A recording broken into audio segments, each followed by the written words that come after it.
Coucou mes amours, bienvenue dans les chroniques de Malaika. Nous allons faire notre petite revue critique de la nouvelle série de Monsieur Aloy, Une autre heure dans le mariage, épisode 7. Donc ça commence avec Angèle qui dira à sa maman qu'elle est enceinte.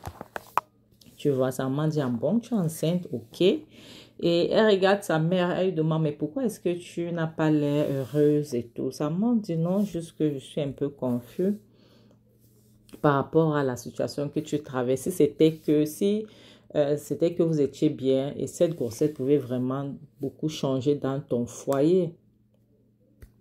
Elle dit, malheureusement, je ne vois pas parce que je ne vois pas Kizito en train de changer. Et sa maman dit, j'espère que tu n'es pas en train de réfléchir à quitter ton foyer. Pour rien au monde, ne fasse pas en sorte que l'histoire se répète. Comme j'avais quitté mon foyer, tu vois, pour m'occuper de vous, j'avais quitté votre père, donc l'histoire ne doit pas se répéter. Donc, tu dois rester dans ton foyer, coûte que coûte. Vous voyez, voilà, voici les choses qui m'énervent. Et moi, je le savais déjà. Pourquoi? Parce que j'avais déjà dit dès le départ, dès la deuxième épisode, que cette maman va être ce type de maman qui va dire que même si tu es en train de... Même si donc, il veut en finir avec toi, tu dois rester. Parce qu'il faut que tu restes mariée. Et Angèle demande que maman, qu'est-ce que je veux faire? Qu'est-ce que je dois faire? Sa mère dit, je ne sais pas, qu'est-ce que tu comptes faire? Elle dit, je ne sais pas, c'est pour cela que je suis devant toi, je suis venue te voir pour que tu puisses m'aider. Maintenant, si sa maman ne peut pas la conseiller, qui va donc la conseiller? Maintenant, son petit frère, il s'appelle Jeff. Jeff qui rentre à la maison et elle voit sa grande soeur. Elle dit, oh, tu es la grande soeur? Elle dit, oui. Elle dit, oui, je suis là. Et elle dit, merci beaucoup de m'avoir sauvé, tu vois, de m'avoir libéré pour que je puisse aller à mon rendez-vous. Et son petit frère dit, pas de quoi, il n'y a pas de problème, que en tout cas c'est bien parce que lui aussi il a reçu sa dose, sa petite dose de ma part. Je lui ai cassé la tête, je l'ai envoyé à l'hôpital, comme ça il va avoir les sutures dans la tête et ça va l'apprendre quelque chose. Maintenant sa mère et sa soeur, elles étaient surprises. Sa soeur dit, Jeff, tu as fait quoi? Donc Angèle crie, Jeff, qu'est-ce que tu as fait? Oh mon Dieu, Kizito va te tuer. Kizito, Jeff, qu'est-ce que tu as fait? Pourquoi est-ce que tu as fait cela? Elle se lève. Elle a eu peur. Elle commence à dire, Angèle dit à Jeff que Jeff, tu ne peux pas rester. Si tu ne peux pas être là, tu dois t'en aller maintenant. Tu dois partir d'ici. Tu dois partir maintenant parce que Jeff va en finir avec... Kizito va en finir avec toi. Il ne va pas te laisser respirer. Jeff, s'il te plaît, tu dois pas... Jeff dit, je n'irai nulle part. Je dois rester ici pour vous protéger, maman et toi. Je n'irai nulle part. Je ne peux pas partir. Je ne te laisserai pas. Si je pars maintenant, qui va s'occuper de toi? Qui va te protéger? Angèle ne voulait même pas entendre. Angèle disait que Jeff, je m'en fous. Je veux m'occuper de moi. Tu dois partir. Pour l'instant, il faut que tu t'en ailles, ok? Et Jeff, il s'est mis à pleurer. Il ne voulait pas. Il dit que je pars comment? Et maman qui s'occupe de maman, qui s'occupera de toi. Lorsqu'il va encore mettre main sur toi, qui va être là pour te défendre. Je ne peux pas partir. Elle dit, je ne veux pas entendre. Je ne veux même pas imaginer que quelque chose puisse t'arriver. Je connais mon mari, il ferait coûte que coûte, il ferait tout pour te voir derrière les barreaux. Donc, tu dois partir, s'il te plaît. Donc, Jeff, lui, discutait. Et voici ce qui m'énerve. Pourquoi? Parce que je ne vois pas pourquoi est-ce que Jeff se met dans les problèmes, dans les pétrins à cause d'Angèle. Et pourtant, Angèle est là. Elle ne peut même pas se défendre. Elle n'arrive même pas à prendre une décision. Tout pour elle, elle veut que les gens puissent prendre les décisions à sa place. Comment est-ce que les gens vont prendre les décisions pour toi? C'est toi qui vis l'enfer dans ce mariage. C'est toi qui sais ce qui ne va pas. Tu vois? Est-ce que tu n'es pas censé te protéger? Tu es censé te protéger. Tu es censé mettre fin à toute cette connerie-là. Pourquoi est-ce que tu vas vivre ainsi? Tu vois? Maintenant, tu vois ton... Oui, Jeff a mal fait. Je ne peux pas mentir. Ce que Jeff a fait n'est pas bien. Tu ne peux pas porter main sur ton beau-frère. Tu ne peux pas lever la main contre lui. Mais il a aussi mérité ça d'une part parce qu'aucun homme lucide ne doit porter main sur une femme. La femme est d'abord fragile. Comment tu expliques qu'un homme lève la main sur une femme? À plus forte raison, une femme enceinte. Une femme enceinte. Il y a quel homme normal qui peut lever la main sur une femme enceinte? Ça ne se fait pas. Donc, d'une part, Jeff a aussi raison parce qu'il essaie de défendre sa sœur. Même si c'est moi, tu vois. Mais il a tort. Sincèrement, il a tort. Tu vois. Donc, ta sœur doit être capable, elle doit se lever pour dire que non, je mets fin à cette histoire. Parce que c'est moi qui vis l'enfer. C'est toi qui sais ce que tu vis. Dans ta peau, tu ressens ça. Donc, c'est à toi de mettre stop dans toute cette connerie. Ce n'est pas d'autres gens. Jeff, maintenant, il risque d'être enfermé par Kizito. Donc, finalement, Angèle a réussi avec sa maman à faire partir Jeff. On demandait que Jeff doit partir.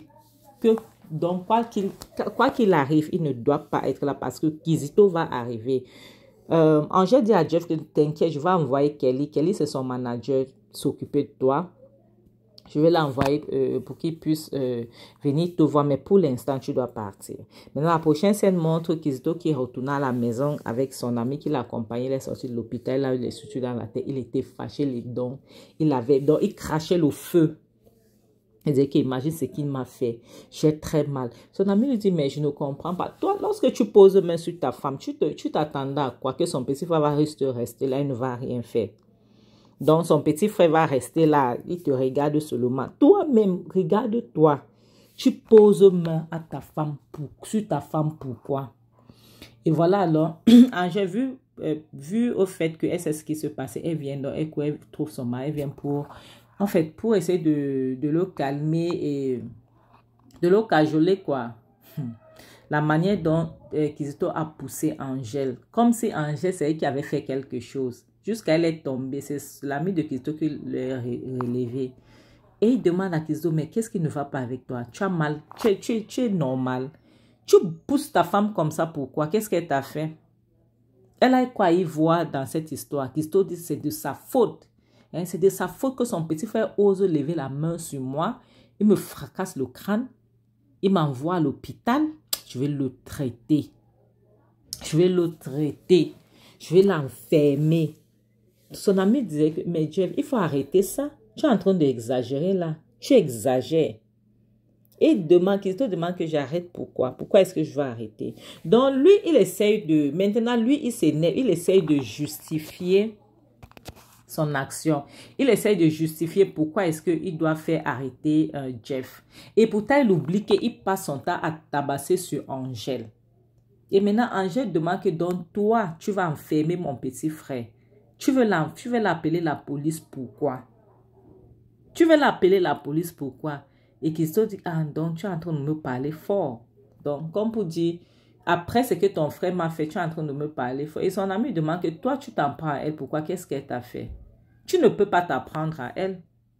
Elle t'a rien fait. Tu as eu les problèmes avec Jeff et parce que tu l'as enfermé dans la maison. Kizito, tu penses même que tu es en train de faire quoi là? Tu enfermes ta femme dans la maison, tu poses encore les mains sur elle.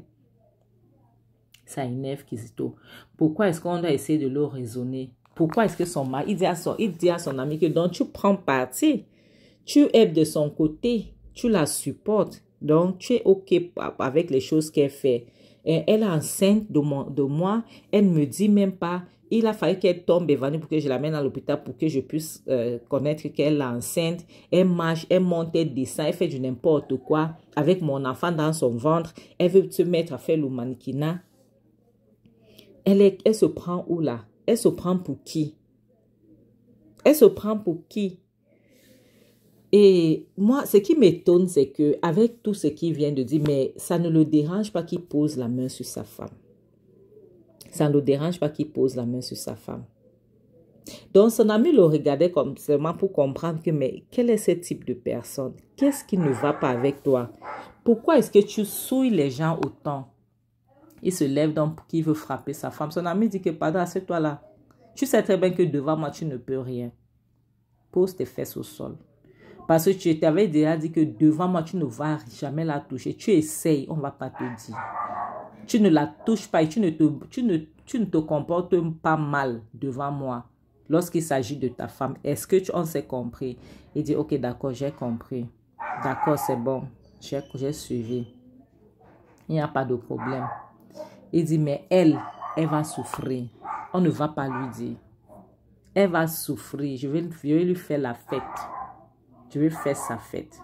Donc, son ami, il est étonné, franchement, parce qu'il n'en revient pas que Kizito, même avec toute son éducation, tu vois, avec toute son éducation, il a grandi en Beng. Il n'est pas né en Beng apparemment, mais il a grandi en Beng, il a fréquenté en Beng. Il est retourné au Nigeria. Il se comporte comme un arriviste.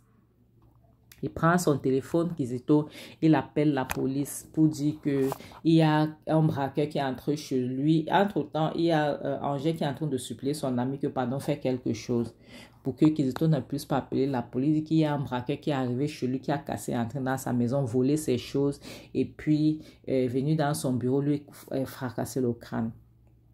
Maintenant, c'est là où je me... Si ce n'est pas que les policiers là sont bêtes, ils sont comme les dindons. Parce que tu vas te poser la question, il y a quel voleur qui va venir chez toi voler et maintenant venir dans ton bureau t'attaquer? Est-ce que ça donc... attends, c'est normal. Ça peut se faire.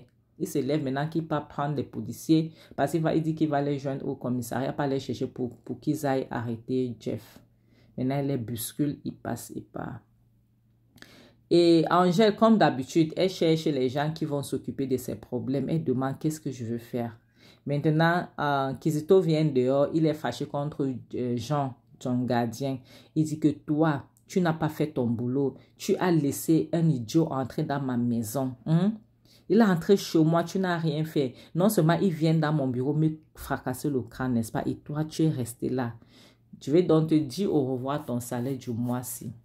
Tu n'auras pas de salaire. Il faut dire au revoir. Jean maintenant lui demande que mes patrons, qu'est-ce que moi j'ai fait? Il dit, ah, tu me poses la question pour savoir ce que tu as fait. Tu me poses la question pour savoir ce que tu as fait. D'accord. Les dégâts que Jeff a fait va retomber sur toi. Tu as compris, non? Et maintenant, il s'en va. Il monte dans sa voiture. Il continue toujours à parler à Jean. Maintenant, il dit à Jean, ouvre-moi, dégage devant moi et ouvre-moi le portail pour que je puisse sortir. Et Angèle, entre-temps, il dit, s'il te plaît, conseille-moi, qu'est-ce que j'ai fait? Est-ce que j'ai épousé mon ennemi? L'ami de Kizito lui dit que tu as épousé pire que ton ennemi, tu as épousé un démon. Il dit, moi, je vais te dire, ce que je vais te dire est simple. Fais tout, mais ne perds pas ton identité. Fais tout, mais ne quitte pas, n'arrête pas ton métier. Fais ce qui te plaît. Tu as compris? Continue à faire ton mannequinat. Ne laisse pas ça. Ne laisse pas ton mari te détruire. Mais ce que je vais te dire, c'est quoi? Oublie que tu es une épouse maintenant. Essaie d'aider ton frère. Essaie de le protéger. Et même je vais te dire la vérité, ton frère a très mal fait. Mais qui peut le blâmer? Personne. Si j'étais à sa place, j'allais faire pire. Il ne faisait que protéger sa soeur. On ne peut pas le blâmer parce que Jeff a traversé... Kizito a traversé les bords, tu vois. Il a trop fait. On ne peut pas blâmer ton petit frère parce qu'il voulait protéger sa grande soeur. Mais comme je te disais, s'il te plaît, protège ton frère. Fais tout ton possible pour le mettre à l'abri. Tu as compris? Maintenant, ça, c'est l'ami de Kizito. Et dit, moi, ce qui me plaît avec cet ami, c'est qu'on ne connaît pas encore son nom. Il est sincère, il est honnête. Donc, il ne fait pas, il n'est pas là pour dire que non, tu n'as pas fait, c'est non. Ou bien, il protège les gens qui ont fait du mal. Non. Jean de son tour là-bas, il dit qu'on verra. Comme tu penses que tu es trop intelligent, n'oublie pas qu'il y a les remèdes pour les souris. On sait ce que ça veut dire. Les remèdes d'une souris. Mon Dieu. Maintenant, une autre scène montre la maman d'Angèle. Conto est pas pauvre. C'est Kizito qui entre avec deux policiers. Voici ce qui m'énerve maintenant. Kizito entre avec deux policiers. Maintenant, si ce n'est pas que tu abuses de ton pouvoir, tu abuses avec ton argent, qui va chez quelqu'un sans mandat de perquisition, qui part chez quelqu'un sans mandat d'arrêt, qui part chez quelqu'un comme ça. Il dit, où est Jeff? La maman dit, Jeff n'est pas ici. Je n'ai pas encore vu Jeff. Il dit, entrez, fouillez-moi cette maison. Il est dedans, fouillez. Faites-le sortir. Sa maman dit que je te promets que Jeff n'est pas ici. Elle dit, mon fils, pourquoi est-ce qu'on ne peut pas arranger ça à l'amiable comme une famille? Kizito lui dit carrément que tu es dans cette famille seule. C'est toi seul qui es dans cette famille. Je ne suis pas ta fille, je ne suis pas de ta famille. Ok? Tu rêves que nous ne sommes pas une famille. Donc voilà une femme dont tu as épousé sa fille. Et la maman, ne trouve rien. Donc elle trouve ça normal. Elle laisse Kizito la mépriser autant. Elle va toujours demander à sa fille de rester dans cette foyer. Aïe, anti-Zamba. Maintenant, donc, les policiers viennent, ils disent qu'ils n'ont rien trouvé, il n'y a personne dans cette maison. Kizito demande encore, où est ton fils? La maman dit que je ne connais pas, je ne sais pas où est mon fils. Kizito dit, dans ce cas, comme tu ne sais pas où se trouve ton fils, on va t'arrêter, on va t'amener au commissariat, on va t'enfermer jusqu'à ce que tu puisses produire ton fils. Est-ce que tu as compris? Imagine, moi c'est ici que je dis que si Angèle ne peut pas prendre une décision pour quitter ce foyer une fois pour toutes, je ne sais pas, je ne sais donc pas ce qui va la faire quitter. Je pense qu'elle va seulement quitter lorsque on va chercher à aller la mettre à la morgue. C'est tout ce que moi je vais dire. Parce que si un homme, ton mari, soi-disant ton mari peut mépriser ta maman, faire arrêter ta mère, enfermer ta maman en prison, en cellule. Lorsque le fait que je vais penser que mon époux a mis les menottes entre les mains de ma mère, hey, ça finit le jour là, pardon. La femme, c'est qui m'a porté 9 mois dans son ventre. Pendant les 9 mois là, on ne connaît pas la douleur, ce qu'elle a pu traverser à cause de moi. Pendant les 9 mois là. Moi, j'ai toujours dit, et je vais le dire chaque jour, mieux vaut être seul que d'être mal accompagné. En bon attendeur, salut. C'est tout ce que j'ai à dire. Ok, mes amours, c'est ici qu'on va s'arrêter. Ok, s'il vous plaît, n'oubliez pas de liker, n'oubliez pas de partager, n'oubliez pas de vous abonner. S'il vous plaît, abonnez-vous massivement. Et s'il vous plaît, mettons-nous dans cette série parce que c'est une série très intéressante. Il faut qu'on s'intéresse. Je vois que les gens sont encore en train de tâtonner là. On ne s'intéresse pas trop. S'il vous plaît, intéressons-nous parce que cette série va nous apprendre beaucoup. Parce que il y a les gens qui sont en train de traverser ceci. Ça va beaucoup nous aider. Ok. Bisous, à plus. Bye.